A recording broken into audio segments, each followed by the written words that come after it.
চারটি হারাম নাম কখনোই রাখবেন না। কয়টি হারাম নাম? চারটি হারাম নাম। এই চারটি হারাম নাম যদি আপনার সন্তানের থাকে এখনই পরিবর্তন করবেন, তা না হলে কঠিন বিপদের মধ্যে পড়ে যাবেন। আমরা আমাদের সন্তানদেরকে অনেক ভালোবাসি, আমাদের সন্তানরা আমাদের অনেক মহব্বতের। কিরকম মহব্বতের? একটু যদি সন্তান অসুস্থ হয়, হাসপাতাল মাথার উপরে উঠে যায়। সন্তানকে যে করেই হোক ভালো করতে হবে। বিশ্বনবী সাল্লাল্লাহু আলাইহি সাল্লাম বলেছেন, সাবধান, সন্তানদেরকে তো মহব্বত করেন, অনেক কিছু করেন, কিন্তু আল্লাহ রাসূল সাল্লাল্লাহু আলাইহি সাল্লামের হাদিস, সাবধান, এই চারটি নাম কখনো রাখবেন না। কয়টি নাম? চারটি নাম। যদি থাকে তাড়াতাড়ি পরিবর্তন করতে হবে, কারণ কিয়ামতের ময়দানে প্রত্যেকটি মানুষকে তার নাম এবং তার নামের সাথে তার বাবার নাম জুড়ে দিয়ে ডাক দেয়া হবে। আপনার নামের সাথে আপনার বাবার নাম জুড়ে দেওয়া হবে। এরকম নয় যে আপনার নাম ধরে শুধু ডাকা হবে, আপনার নামের সাথে আপনার বাবার নাম জুড়ে দিয়ে কিয়ামতের ময়দানে আপনাকে ডাকা হবে ময়দানে। এই জন্য প্রিয় ভাইয়েরা, আমরা যেন আমাদের সন্তানদের উত্তম নাম রাখি। আল্লাহ রাসূল সাল্লাল্লাহু আলাইহি সাল্লাম চারটি নাম নিষেধ করেছেন যে কখনো এই চারটি নাম রাখবে না। আবু দারদা রাদিয়াল্লাহু তাআলা আনহু থেকে বর্ণিত, বিশ্বনবী বলেন, কিয়ামতের ময়দানে প্রত্যেকটি মানুষকে তার নাম এবং তার বাবার নাম ধরে ডাকা হবে। আবার অনেক সময় আমার নাম আমরা নাম ব্যঙ্গ করে ডাকি, যেটা কবিরা গুনাহ। এ ব্যাপারে কোরআনে অনেক সাবধানতা, অনেক নিষেধাজ্ঞা করা হয়েছে, আমাদেরকে সতর্ক করা হয়েছে।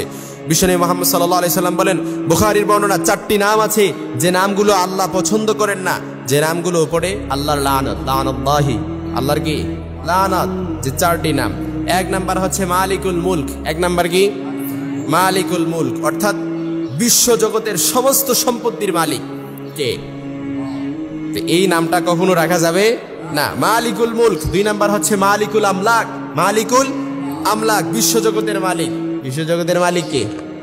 কথা বলেন, সন্দেহ আছে কোনো? বিশ্বজগতের মালিক যে আল্লাহ, কোনো ডাউট নাই। কুলিল্লাহুম্মা মালিকাল মুলকি তুতিল মুলকা মান তাশা ওয়া তানজিউল মুলকা মিম্মান তাশা ওয়া তুইজ্জু মান তাশা ওয়া তুযিল্লু মান তাশা বিয়াদিকাল খাইর ইন্নাকা আলা কুল্লি শাইইন কাদির। সার্বভৌমত্ব ক্ষমতার মালিক, একচ্ছত্র ক্ষমতার মালিক শুধুমাত্র আল্লাহ সুবহানাহু ওয়া তাআলা। আল্লাহ যাকে চান ক্ষমতা দান করেন, আবার যাকে চান ক্ষমতার মসনদ থেকে টেনে হেঁচড়ে নামিয়ে দিতে পারেন, ঠিক কি না? এজন্য প্রিয় ভাইরা, এই নামটি কখনো রাখা যাবে না। তিন নাম্বার যে নামটি রাখবেন না সেটি হচ্ছে শাহানশাহ। সেটি কি? শাহানশাহ। অনেক সময় তো আমরা মজা করে বলে ফেলি, এ শাহানশাহ আসছে, নওয়াবজাদা আসছে, এরকম বলে ফেলি না? এই শাহানশাহ নামও আছে, এই শামশাহ নামটা রাখা যাবে না। সাবধান, এই শাহানশাহ নামটা কখনো রাখবেন না এবং মজা করে কাউকে ডাকবেন না।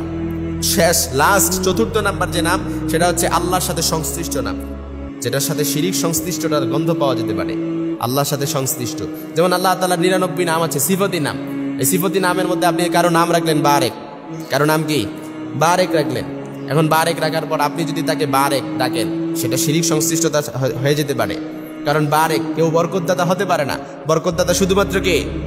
আল্লাহ সুবহানাহু ওয়া তাআলা।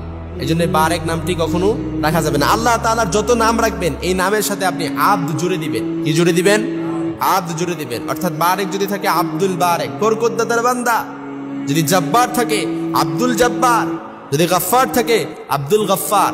এই শিরিক সংশ্লিষ্টতা নামের সাথে নাম কখনো রাখা যাবে না। এ ব্যাপারে আমাদের সতর্ক থাকতে হবে। অনেকে নাম রাখে রাব্বি। কি রাখে? রাব্বি। রাব্বি বলে ডাকে যে আমার প্রভু, এরকম আছে না?